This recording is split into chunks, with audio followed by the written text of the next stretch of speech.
Hello friends, स्वागत है आपका हमारी इस वीडियो में। फ्रेंड्स, एसएससी सीपीओ 2019 का मेडिकल रिव्यू मैं आपके लिए लेके आया हूँ। यहाँ पे डिटेल में मैं आपसे चर्चा करने वाला हूँ। ये मुझे मेरे फ्रेंड्सों के द्वारा बताया गया है, अजमेर और जोधपुर सेंटर का है। और यहाँ से आपको मैं जो भी इन्फॉर्मेशन मुझे मिली उनसे मैं आपको सारा कुछ यहाँ पे डिटेल में बता देता हूँ। सबसे पहले आप देखिएगा कि दो तीन क्वेश्चन यहाँ पे आ रहे थे कि डॉक्यूमेंट कौन कौन से लेके जाने हैं और कितने कैंडिडेटों को वहाँ पे बुलाया गया था और कितने कैंडिडेट उस दिन क्वालिफाई कर पाए थे। तो सबसे पहले मैं क्लियर कर दूँ फ्रेंड्स, वहाँ पे डॉक्यूमेंट्स आपको अपना एडमिट कार्ड, 3 फ़ोटो जिनकी वहाँ पे रिक्वायरमेंट होती है, बाकी एडमिट कार्ड में 6 मेंशन किए गए, तो आप 6 भी लेके जा सकते हैं। और अपना एक आईडी प्रूफ जिसमें आपकी डेट ऑफ बर्थ और फ़ोटो अच्छे से मेंशन हो और नाम वही हो जो कि आपके एडमिट कार्ड में है। इसके बाद सेकंड क्वेश्चन आप देखेंगे कैंडिडेट। तो फ्रेंड्स 60 कैंडिडेटों को इस दिन बुलाया गया था और 60 कैंडिडेट जो बुलाए गए थे उनमें से 56 कैंडिडेट तो अजमेर सेंटर पे प्रेजेंट हुए और 53 कैंडिडेट जोधपुर सेंटर पे प्रेजेंट हुए थे। उनमें से क्वालिफाई 41 के अबव में कैंडिडेट क्वालिफाई कर पाए थे उस दिन मेडिकल। और इसके आगे की क्या क्या वहाँ पे जांच हुई थी और किस तरीक़ा से एंट्री करने के बाद होता है वो सारा कुछ मैं आपको बताता हूँ। चलिए फ्रेंड्स, सबसे पहले आप देखिए डॉक्यूमेंटेशन। तो आप वहाँ पे जैसे ही 6 बजे का रिपोर्टिंग टाइम है तो आप एंट्री करने के बाद आपको एक फॉर्म दिया जाता है। फॉर्म दिया जाता है, उसमें माता पिता और अपने भाई बहन की वहाँ पे एज मेंशन करनी होती है और उनकी हेल्थ किस तरीक़ा से है, इस समय किसी हेल्थ है, वो सारा हेल्थ का यहाँ पे डाटा मतलब वो भरना होता है, उसकी हेल्थ और उनकी उम्र के बारे में। तो वो आप देख लीजिएगा फ्रेंड्स, माता पिता और भाई बहन की डेट ऑफ बर्थ आप लेके जाए जिससे कि आपको ये फॉर्म फिलअप करने में प्रॉब्लम ना हो। अब अगला आप देखिएगा, इसके बाद आपको वहाँ से ये फॉर्म जैसे आप सबमिट करा दोगे आपको प्राइवेट लैब में लेके जाएंगे, जहाँ से प्राइवेट लैब में आपका तीनों सैंपल किए जाएंगे और प्राइवेट लैब में आपको वो अपनी खुद के जो कैंपस की बस है उससे लेके जाएंगे और वहाँ पे जो रसीद कटेगी वो भी उनकी तरफ से ही कटेगी फ्रेंड्स, आपको उनका कोई चार्ज पे नहीं करना है। और फ्रेंड्स आप यहाँ पे 60 कैंडिडेट थे तो 60 में से जितने भी प्रेजेंट हुए उस तरीक़ा से 20-20 कैंडिडेट का यहाँ पे एक ग्रुप बनाया गया था। तो 56 कैंडिडेट थे अजमेर में, तो 20 और 16 कैंडिडेटों का एक ग्रुप बनाया गया था। तो इस तरीक़ा से यहाँ पे जांच शुरू हुई। 20 कैंडिडेटों को जैसे ही फर्स्ट 20 कैंडिडेटों को यहाँ पे ये जाँच के लिए बुलाया गया। इस जांच में आप सबसे पहले ब्लड चेकअप किया गया था। इसके बाद यूरिन और एक्सरे ये सारा कुछ नॉर्मली था फ्रेंड्स। कोई ज़्यादा धूम्रपान करता तो उसके लिए थोड़ा एक्सरे में प्रॉब्लम हो सकती है इन्फेक्शन वगैरह शो होने पर। तो वैसे कुछ ज़्यादा प्रॉब्लम थी नहीं, नॉर्मल था सारा कुछ उनके अनुसार फ्रेंड्स। और ये प्राइवेट लैब में 20 कैंडिडेटों का ये सारा जैसे ही क्लियर हुआ, इस क्लियर होने के बाद वो अपनी कैंपस बस से फिर दोबारा अपने सेंटर कैंपस पे लेके चले गए। वहाँ पे फ्रेंड्स उन 20 कैंडिडेटों को 7-7 और 6 के ग्रुप में डिवाइड किया गया। वहाँ पे 3 डॉक्टर बैठे हुए थे, तीनों डॉक्टरों का अलग अलग कैबिन बनी हुई थी। उन अलग अलग कैबिनों में 7-7 और 6 के 6 अलग अलग 7-7 और 6 इस तरीक़ा से डिवाइड किए कैंडिडेटों को उन तीनों डॉक्टरों के पास भेजा गया। जैसे ही फ्रेंड्स ये सारा कुछ हुआ, यहाँ पे जाने के बाद आपको सबसे पहले जो जांचें हुई वो जांच के बारे में मैं आपको बताता हूँ किस तरीक़ा से कौन सी जांच फर्स्ट में हुई थी। इसमें फ्रेंड्स सबसे पहले आपकी आँखों की जांच की गई थी। आँखों की जांच में आपसे एक चार्ट पढ़वाया गया था जो ज़्यादा टफ नहीं था, नॉर्मली था और आसानी से आप उसको पढ़ सकते हो फ्रेंड्स। तो उसमें आपको अटकने की आवश्यकता नहीं है, आप कंटिन्यू चाहे आपकी स्पीड धीमी हो लेकिन वो आपको कंटिन्यू पढ़ना है फ्रेंड्स, अटकना नहीं है। तो आपको कोई प्रॉब्लम नहीं होगी, स्पीड धीरे हो सकती है आपकी, उससे कोई दिक्कत नहीं है पढ़ने में। और उसकी जो दूरी है वो 15 से 18 फीट के आसपास दूरी रखी गई थी। जैसे कि आपको बता दूँ अजमेर का अलग था, जोधपुर का अलग था, लेकिन 15 से और 18-20 फीट की दूरी पर वो चार्ट था जो आपको पढ़ना है और आसान चार्ट था, आप इजीली आप उसको पढ़ सकते हो। ऐसे ही आपसे इसके बाद न्यूज़पेपर रीडिंग कराई जाती है, न्यूज़पेपर पढ़ाया जाता है फ्रेंड्स। न्यूज़पेपर भी आप इजीली पढ़ लोगे, जैसा कि उन फ्रेंड्सों ने बताया, उन्होंने आसानी से ये सारा कुछ कर लिया था। और इसके बाद आपको कलर ब्लाइंड की जांच की जाएगी। कलर ब्लाइंड की आपको वो बुक जो होती है वो रीड कराई जाती है, वो पढ़ाई जाती है। वो भी आप मुझे पता आसानी से कर लोगे, क्योंकि ऐसा उन फ्रेंडों ने मुझे बताया था। तो इसके बाद आपका सेकंड जो है वो है कान की जांच। फ्रेंड्स, इसमें कान को देखते हैं कि आपके इसके किसी तरीके की कोई गंदगी तो नहीं भरी हुई, आप कान साफ़ करवा के आए हो या नहीं। वो उन्होंने तो ये भी बताया था कि उनने सबसे पहले डॉक्टरों ने उनसे पूछा था कि आप कानों को साफ़ सफाई करके आए हो नहीं, साफ़ सफाई करवा के आए हो या नहीं। तो वो सारा कुछ आप देख लीजिएगा फ्रेंड्स, कानों को साफ़ करवा के जाए यहीं से।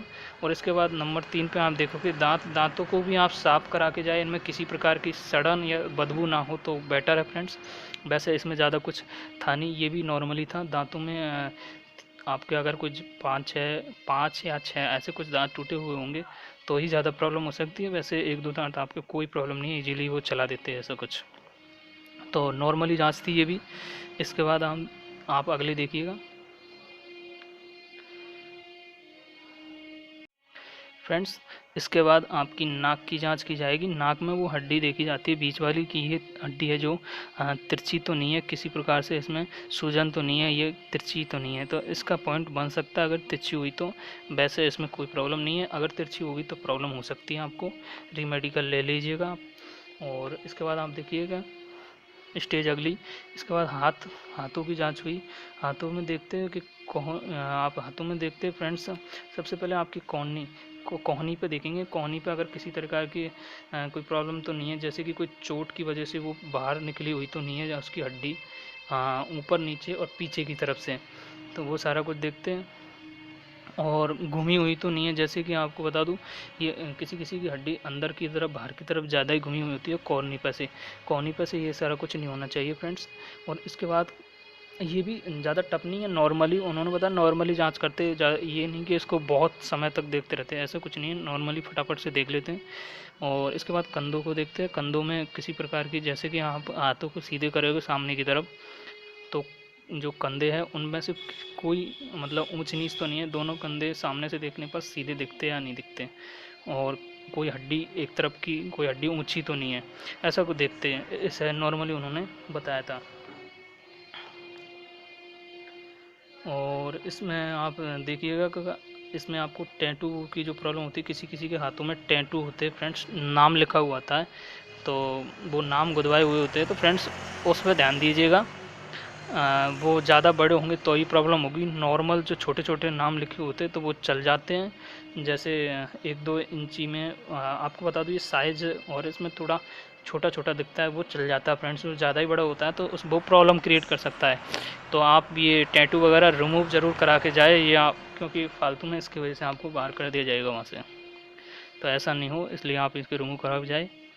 और इसके बाद आपके हाथों की उंगली फ्रेंड्स, इसके बाद हाथों की उंगली को देखते हैं कि हाथों की उंगली अच्छे से मूवमेंट कर रही है या नहीं है, हाथों की उंगलियों में मूवमेंट है या नहीं है अच्छे से, तो वो सारा कुछ इसमें देखते हैं।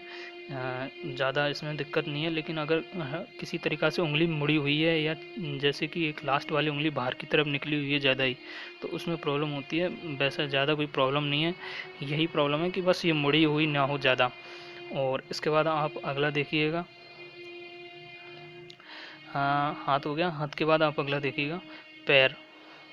फ्रेंड्स, पैर में एक तो ये पीछे की तरफ जो नस फूली हुई होती है, वो नस वाला। और फ्रेंड्स इसके बाद आप देखिएगा कि ये पैरों में जो होता है नोकने की प्रॉब्लम किसी किसी को बहुत ज़्यादा होती है, तो उसमें दिक्कत होने वाली है। नॉर्मल 19-20 प्रॉब्लम को वो चला देते हैं फ्रेंड्स, तो छोटी मोटी प्रॉब्लम को वो चला देते हैं उनकी तरफ से। इसके बाद पैरों में आप देखेंगे कि नोकनी में सबसे पहले आपको टिकनों को मिलाया जाता है। ऐसा उन्होंने मुझे बताया था कि टिकनों को मिलाते हैं।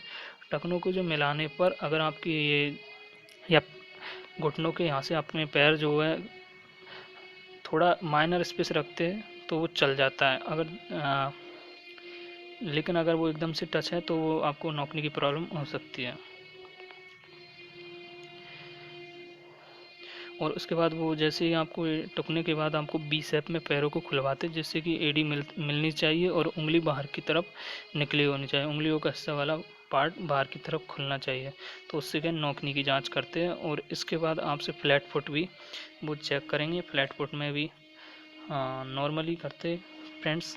किसी को ज़्यादा दिक्कत होती है तो उन्हीं को उनके वहाँ पे उन्होंने बताया कि जिनको ज़्यादा दिक्कत थी उन्हीं को वहाँ पे वार किया था, हर किसी को वार नहीं किया था। थोड़ा बहुत उन्होंने चला दिया था क्योंकि कोऑपरेटिव स्टाफ था, इसलिए ज़्यादा दिक्कत नहीं हुई। तो इसके बाद आधा इंची के आसपास का जो गैप है वो चल जाता है फ्रेंड्स। इसके बाद आप देखेंगे फ्लैट फुट मैंने बता ही दिया आपको।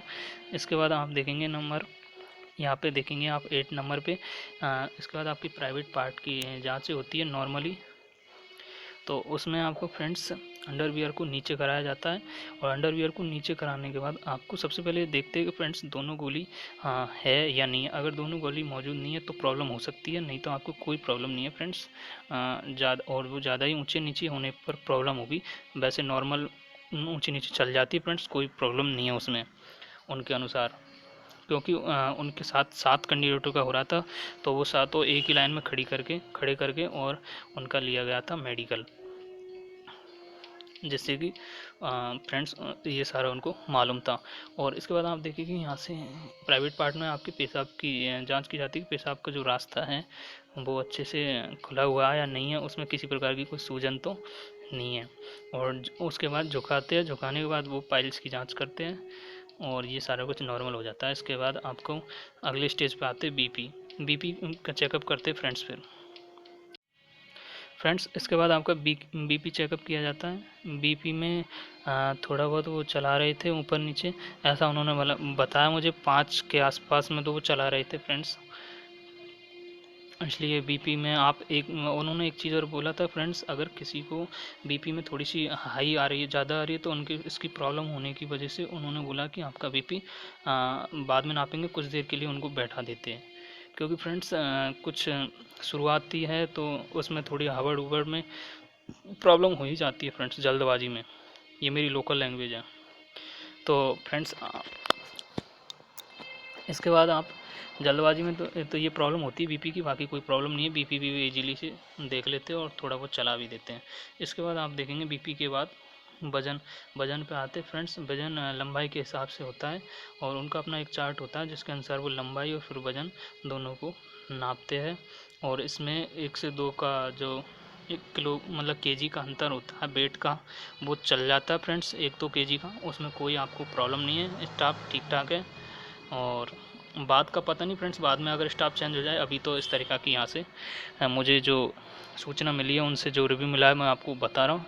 और इसमें आपको मैं एक चीज़ बता दूँ, बेट का क्वेश्चन आ रहा था कि फ्रेंड्स बेट किस तरीक़ा से यहाँ पे बेट का किस तरीके से पता चलेगा कितना बेट की वहाँ पर रिक्वायरमेंट है नहीं है। तो मैं आपको बता दूँ नॉर्मली 54 से 67 बेट का नॉर्मली ये एज ग्रुप के हिसाब से होता है, लेकिन इसके बीच का कोई प्रॉब्लम नहीं है, इतना बेट आपका ईजिली चल जाएगा फ्रेंड्स किसी का भी। तो फ्रेंड्स इसके बाद मैंने वो आपको बता दिया कि कितने कैंडिडेट वहाँ से क्वालिफाई कर पाए थे। 40 और 42 41 42 के आसपास कैंडिडेट वहाँ से क्वालिफाई कर पाए थे दोनों जगह से। तो फ्रेंड्स ये मेडिकल का रहा है। और जैसे ही फ्रेंड्स अगला कोई मेरा एक फ्रेंड्स और है, उसका भी अभी मेडिकल होना है 24 को, तो मैं फ्रेंड्स वो उससे किस तरीक़ा की इन्फॉर्मेशन मिलती है वो आपको मैं बताता हूँ अगली नेक्स्ट वीडियो में। तो आप हमसे जुड़े रहने के लिए चैनल को सब्सक्राइब ज़रूर कीजिएगा। 24 तारीख को फिर मिलते फ्रेंड्स। और एक चीज़ और फ्रेंड्स, उन्होंने बताया कि किसी का तो उसी दिन हो रहा था क्लियर और किसी का नेक्स्ट दिन। तो फ्रेंड्स ये 2 दिनों में भी क्लियर हो रहा है मेडिकल, तो इसलिए आप पूरी तैयारी के साथ जाए। और मिलते फिर नेक्स्ट वीडियो में न्यू सोच और न्यू इन्फॉर्मेशन के साथ। तब तक के लिए थैंक्स फ्रेंड्स। और वीडियो पसंद आए तो लाइक कर दीजिएगा और हमारे चैनल से जुड़े रहने के लिए आप हमारे चैनल को सब्सक्राइब ज़रूर कीजिएगा विथ बेल आइकन प्रेस। ठीक है फ्रेंड्स, मिलते फिर नेक्स्ट वीडियो में।